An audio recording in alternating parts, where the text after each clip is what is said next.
Imagine waking up in the dead of night to a strange sensation, not of pain or theft, but the eerie realization that someone had been in your bedroom and cut off a lock of your hair. It sounds like a campfire horror story, yet in 1942, the people of Pascagoula, Mississippi, lived this nightmare. An unknown prowler dubbed the Phantom Barber crept into homes at night and sheared off people's hair as they slept, disappearing into the darkness without a trace. Interestingly, there's credible evidence to suggest this weird occurrence was actually a psychological operation carried out by the Axis powers. In the early 1940s, Pascagoula was a town on edge even before the Phantom Barber arrived. The population had tripled almost overnight due to the boom at the local shipyard due to the global conflict that had engulfed the world. Although this boom brought economic growth, it also strained Pascagoula's small police force and led to more petty crimes in town, even before the Phantom attacks started. Blackout rules kept the city dim at night to prevent enemy attacks, cloaking neighborhoods in near-total darkness each night. War paranoia ran high, with German U-boats reportedly lurking in the Gulf of Mexico. People suspected that any neighbor or newcomer could be an enemy spy. In this tense atmosphere, the sudden string of hair-snipping break-ins sent Pascagoula into full-blown panic. The first reported incident came around midnight on June 5, 1942, at the Our Lady of Victory's convent. Two girls, 11-year-old Mary Evelyn Briggs and 12-year-old Edna Marie Heidel, awoke to see a shadowy man.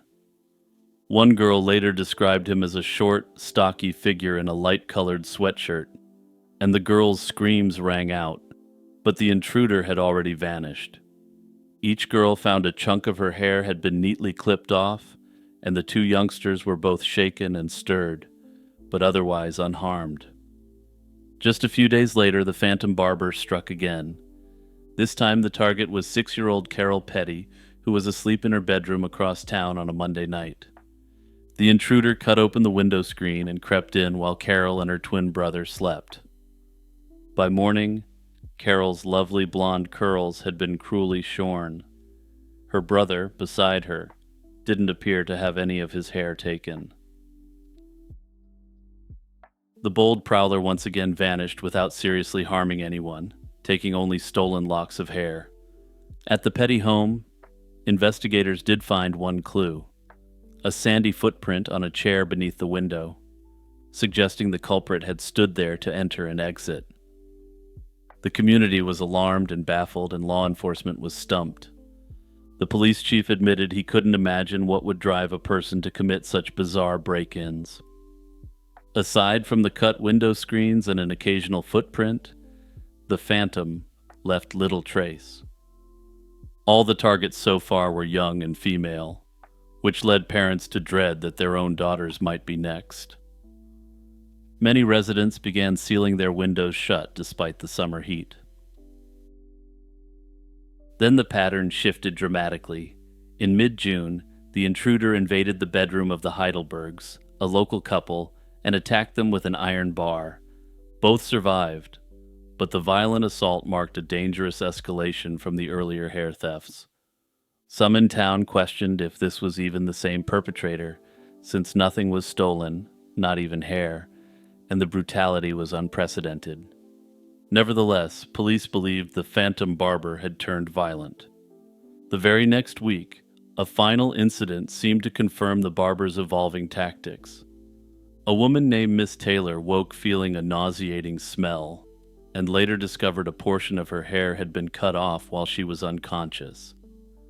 Investigators suspected the intruder used an anesthetic to keep her asleep while he took her hair. It was another brazen break-in and assault, though fortunately Miss Taylor was not otherwise harmed. For several weeks that summer, Pascagoula felt under siege by an invisible menace. With a prowler literally cutting hair off people's heads, everyday life took a surreal turn. Men refused to leave home for night shifts at the shipyard, insisting on guarding their families, causing significant delays in building ships for the fight against the Axis. Nearly every able-bodied man armed himself and joined in local neighborhood watch groups, again leading to diminished output at the local factories.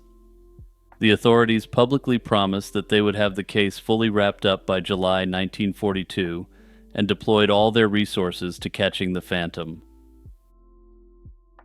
In a rare move, the Army relaxed the town's nighttime blackout restrictions to shed a bit of light on the streets, hoping to make it harder for the prowler to hide. Despite these efforts, July 1942 arrived with no arrests and no new leads. The Phantom Barber seemed impossible to catch. To make matters stranger, a rash of other nighttime intrusions was reported nearby. In those incidents, the prowler did not cut hair at all, but would slice open window screens and scatter clothing and dishes around the homes. Whether this was the Phantom Barber indulging in further mischief or a copycat playing pranks, nobody could say. Finally, in August 1942, the case took a turn, which suggested that this whole string of incidents may have been something even more sinister. Police arrested 57-year-old William A. Dolan, a chemist who had studied in Germany, and accused him of being the Phantom Barber. He was initially brought in due to his feud with the Heidelbergs, the couple who had been viciously attacked, and the authorities wasted no time pinning the scare on Dolan. The police chief speculated that Dolan's goal in the hair-cutting spree was to impair the morale of workers, effectively accusing him of being a saboteur on behalf of the Germans. Notably, neighbors whispered that Dolan had very strong pro-German sympathies. The narrative quickly formed that this disgruntled, German-educated chemist had terrorized Pascagoula as the Phantom Barber. Dolan was formally charged, not with the hair snippings, but with the attack on the Heidelbergs.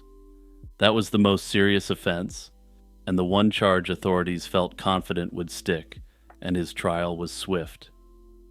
Fueled by the community's palpable relief and anger, the jury took only a few hours to convict Dolan of the assault, and the judge handed down a 10-year prison sentence. At last, Pascagoula could sleep peacefully again, convinced that the nightmare was over.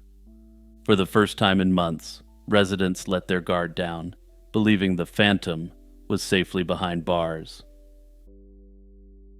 Years later, doubts began to surface about whether Dolan was really the Phantom Barber. He always insisted he was innocent, and in 1948 he even passed a lie detector test arranged by the state governor, though of course those aren't exactly a science. Citing the ambiguous evidence and public hysteria surrounding the case, the governor granted Dolan an early release, and he was eventually pardoned entirely.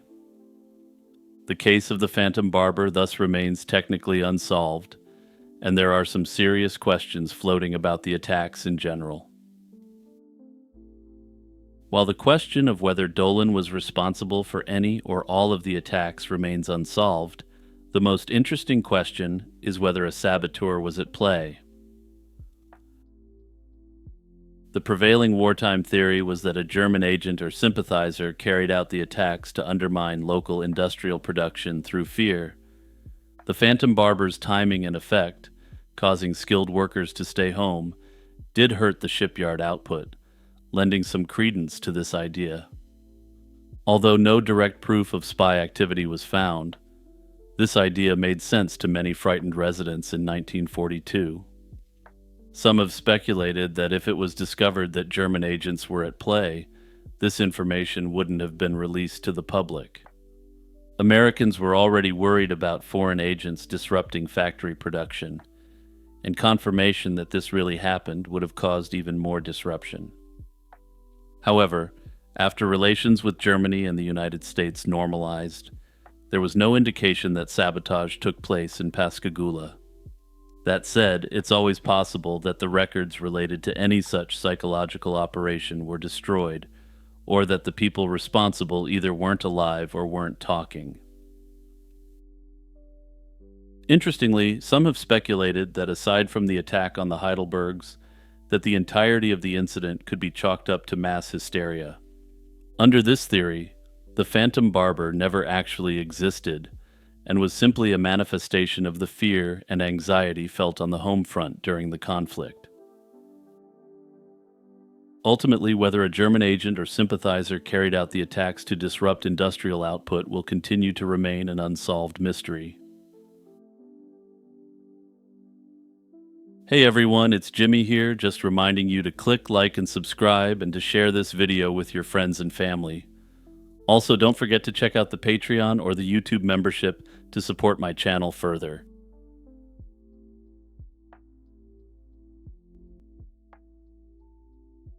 In classical literature, a rare creature called the Arabian flying snake was frequently mentioned as a real, factual creature. Greek and Roman writers described winged serpents in the Arabian deserts guarding frankincense trees. Herodotus, the 5th century BC Greek writer, who is often regarded as the first person to attempt to record history in a somewhat factual way, provides the earliest detailed account. And note that I say a somewhat factual way here, because there are a lot of very questionable accounts by Herodotus, which he claims are totally real and accurate. In the histories, he claims Arabia produced precious incense, but that it was guarded by swarms of countless winged serpents that hung in the frankincense trees. To collect the resin, the Arabians would burn another form of incense, whose smoke drove away the serpents. Herodotus also reported that each spring these flying snakes tried to migrate into Egypt. They were intercepted and slain en masse by flocks of ibis birds at a mountain pass, an image that sounds like it belongs on a heavy metal album cover. According to Herodotus, this is why Egyptians honored the ibis as a sacred creature. He even claimed to have seen heaps of snake bones in a desert gorge near the Nile, offered as proof of this tale. Herodotus, who loved a good story, didn't skimp on the more lurid details as well. The winged snake's own reproduction was said to be so violent that both snakes perished the vast majority of the time. Again, I feel the Arabian winged snake legend really lends itself to heavy metal album art. Herodotus speculated that without this dangerous reproductive ritual, these snakes would have likely expanded to every corner of the world. Interestingly, an Assyrian record from 670 BC also mentions winged serpents in the deserts near Egypt. This indicates that this was a common story that was flying around the ancient world at the time. Also, as a quick aside, I just noticed the pun while I was editing this video. Not an intentional one, sadly. Later writers repeated the tale of Arabia's flying serpents, with Pliny the Elder later writing skeptically on the flying snakes. According to Pliny, he believed that the stories of the flying attack snakes were spread by Arabian merchants to maintain their stranglehold on frankincense and drive up prices. No real flying snake species is known from Arabia or anywhere else, so modern scholars have sought alternative explanations for these reports. One idea is that the winged snake was pure folklore, a clever bit of storytelling. As Pliny suspected, local traders may have spread frightening myths to protect their monopoly on frankincense. A deadly flying reptile would certainly deter casual adventurers from even bothering to go to the region. Another theory points to paleontology. Desert cliffs in the region might have exposed mysterious bones that inspired the legend. For example, fossil remains of large sail-crested reptiles eroding from the rocks could be misinterpreted as the skeletons of winged dragons killed by ibises long ago. Without a scientific framework, ancient people could easily explain puzzling bone beds with imaginative stories. From there, local traders could have realized that this makes a great excuse to keep those who want to obtain local riches far away. Others suggest the tale had a basis in sightings of actual creatures, later exaggerated into myth. Perhaps venomous cobras or desert snakes were seen leaping, and creative storytellers described them as winged. Others have suggested swarms of locusts and bats in Arabian skies might have been compared to flying serpents, though there's no evidence for this. Such comparisons could have theoretically evolved into a legend of literal winged snakes over the course of generations. In reality, there are species of gliding snakes that can leap and sail between tree branches, but those exist only in South Asia, not in Arabia. That said, these areas of the world were connected through trade. It's possible that the tail of the snake jumped and glided to the Arabian Peninsula and flew throughout the Mediterranean world from there. Butch Cassidy and the Sundance Kid were two of the most notorious outlaws of the American Wild West, famed for their string of bank and train robberies in the 1890s and at the turn of the century. Butch Cassidy, born Robert Leroy Parker in 1866 in Utah, led the Wild Bunch gang and cultivated a reputation as a charismatic Robin Hood-like bandit. In fact, those who knew Cassidy described him as charismatic and generous, with a distaste for violence. His partner in crime, Harry Alonzo Longabaugh, better known as the Sundance Kid, was a Pennsylvania-born outlaw who earned his nickname after a stint in jail in Sundance, Wyoming.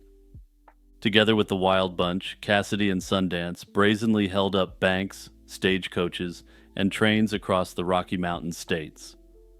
These high-profile heists raised the profiles of the men to stratospheric heights. By the turn of the 20th century, facing intense pursuit by the Pinkerton Detective Agency and other lawmen, the pair decided that escape was the better part of valor. In 1901, Butch Cassidy, Sundance, and Sundance's gal pal Etta Place fled the United States for South America to evade capture. They initially tried to settle into an honest life, even homesteading a ranch in Argentina's Cholula Valley. But old habits died hard. By 1905, reports indicated that they returned to banditry, robbing banks and payroll transports in Argentina and Bolivia. Pinkerton agents had distributed wanted posters and warnings about the duo throughout South America, which kept pressure on the outlaws even abroad. By late 1908, Butch Cassidy and the Sundance Kid's South American exploits appeared to catch up with them. According to conventional historical accounts, their story culminated in a remote Bolivian village after a robbery gone wrong. In early November 1908, two masked American bandits held up a courier from the Aramayo Franca Mining Company in southern Bolivia, stealing the company payroll. Bolivian authorities, alerted by descriptions of the culprits, pursued the bandits to the village of San Vicente. There, on the evening of November 6, 1908, a local cavalry patrol surrounded a small adobe house where two foreign suspects, believed to be Cassidy and Longabaugh, were holed up. As soldiers closed in, the cornered outlaws opened fire, cutting down one Bolivian soldier in the initial volley. A brief firefight ensued until darkness fell over San Vicente. What happened next in that Bolivian standoff is the stuff of legend. Villagers and the local mayor later testified that around 2 a.m., after the firefight had subsided, screams were heard from inside the house, followed by 2 shots. By morning, when authorities entered the hut, they found 2 bodies on the floor. The man thought to be the Sundance Kid was slumped against a wall with multiple bullet wounds and a shot to the forehead. The man presumed to be Cassidy lay next to him with a hole in his temple. The evidence suggested a grim narrative. Rather than be taken alive, Cassidy may have ended his mortally wounded friend and then deleted himself. This somber ending starkly contrasts with the famous 1969 film portrayal of a blaze of glory shootout, but it largely aligns with the contemporary Bolivian reports. However, crucially, no one conclusively identified the bodies in San Vicente as Butch Cassidy and the Sundance Kid. The courier who had been robbed, Carlos Pero, was brought to view the corpses, and claimed they were the same men who robbed him. Yet he had only seen the robbers' eyes under their bandanas and couldn't offer positive identification. No photographs were taken of the dead outlaws, and the two bodies were hastily buried in an unmarked grave in the local cemetery. The lack of definitive proof left an evidentiary void. Although descriptions of the deceased bandits roughly matched Cassidy and Longabaugh, the uncertainty meant that doubts and rumors began to creep in almost immediately. Did Butch and Sundance truly meet their end in Bolivia, or had they pulled off one final audacious escape? In the absence of absolute proof of Cassidy's and Sundance's demise, rumors of their survival took root and flourished. For decades after 1908, various eyewitness accounts and family testimonies fueled speculation that the two outlaws lived out quiet lives under assumed identities. Among the earliest and most persistent claims came from Cassidy's own family. His youngest sister, Lula Parker Bettinson, steadfastly maintained that her famous brother didn't perish in Bolivia. In her 1975 memoir, Butch Cassidy, My Brother, Lula recounted that Butch returned to the family ranch in Circleville, Utah, in 1925, 17 years after his supposed demise. Family members who were present recalled a middle-aged man with Cassidy's unmistakable grin arriving in a shiny new Ford automobile to pay a clandestine visit. According to Lula, during this reunion, Cassidy described his post-outlaw wanderings and even divulged how he and Sundance faked their ends. Cassidy claimed that an old friend, Percy Seibert, who worked at a Bolivian mine, had identified two bandits as Butch and Sundance to fool the authorities. If true, this story suggests that the notorious duo staged the San Vicente shootout narrative as a cover for their getaway. Lula Parker Bettinson further asserted that her brother lived out his remaining years quietly under an alias, supposedly in Washington state, and died of natural causes in 1937. As Lula put it, the family wanted to let the outlaw finally rest in peace away from the spotlight. Cassidy's alleged 1925 homecoming is far from the only eyewitness tale. In the American West, anecdotes of Butch Cassidy's post-1908 survival became a kind of folklore. Residents of Cassidy's old haunts in Utah and Wyoming swore they saw him in the 1930s, long after Bolivia. One Utah woman later recalled being introduced to a kind ranch guest, who her parents noted to be Butch Cassidy, well after the outlaw's supposed end. In Wyoming, a retired lawman named Jack Gomer claimed he shared a drink with Cassidy in 1930. Notably, he had met Cassidy during their respective careers. In another account, a former Wild Bunch member said Cassidy visited friends in the Wind River region of Wyoming in 1935. The most famous survival theory surrounding Butch Cassidy coalesced around the figure of William Phillips, an aging machinist in Spokane, Washington. In 1934, Phillips authored a mysterious manuscript titled The Bandit Invincible, a thinly veiled biography of Butch Cassidy that some have interpreted as Cassidy's own autobiography. Phillips, who died in 1937, never outright claimed to be Cassidy, but he dropped numerous hints and seemed to relish the speculation. In the 1970s, historian Larry Pointer publicized the Phillips theory, arguing that details in The Bandit Invincible were so precise that only the real Cassidy could have known them. Pointer and other researchers pointed to eerie similarities between Cassidy's known life and Phillips's story. For instance, the manuscript describes obscure events like a Wyoming prison warden offering Cassidy a handshake and pardon in 1895, which Cassidy refused. This is an incident corroborated by real prison records, which according to Pointer and others could only have been known by Butch Cassidy himself. They also noted that Phillips had married and settled in the U.S. just months after Cassidy's last known letter from Bolivia. Further, In the 1930s, Phillips allegedly confided his secret to close friends in Spokane. To believers, Phillips was Butch Cassidy living under an assumed name, and the manuscript was his way of telling his own tale. Skeptics, however, find the Phillips theory dubious.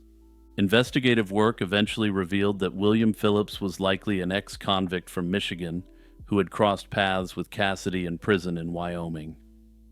Some have speculated that Phillips may have borrowed Butch's legend to add luster to his own life story. Most scholars now consider Phillips an imposter who capitalized on the Cassidy mystique rather than the genuine article. Compared to Cassidy, Harry Longabaugh has fewer claimed post-1908 sightings, but he hasn't been immune to speculation. One elaborate theory put forward in the 2000s claimed that the Sundance Kid assumed the alias William Henry Long and lived out his days as a rancher in Utah. Researchers obtained permission to exhume Long's remains in 2008 in hopes of a DNA match to Sundance's relatives. The results, however, didn't deliver the confirmation they sought. DNA tests failed to link the exhumed bones to the Longabaugh family, coming back negative. More than a century later, the ultimate fate of Butch Cassidy and the Sundance Kid straddles the line between historical fact and folklore. On one hand, most historians trust the evidence that the two bandits died in Bolivia in 1908, as reported by the authorities at the time. The South American police archives unearthed by researchers included authentic letters written by Butch and Sundance from Argentina up to 1908.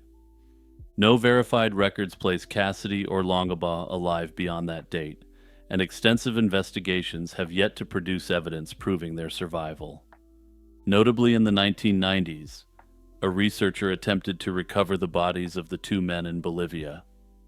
However, the DNA evidence didn't end up matching up with family members of the men, indicating that the researcher either found the wrong bodies or that other men were buried there. This is, of course, complicated by the fact that Butch and Sundance were buried in an unmarked grave. At present, there's no definitive proof that Butch and Sundance perished in Bolivia, but conversely, conclusive evidence has never come out proving that they survived. What can be said with certainty is that the two outlaws dropped off the official historical record after November 1908. Whether this was because they perished in a firefight, as the official story goes, or because they took it as their opportunity to retire, remains an unsolved mystery.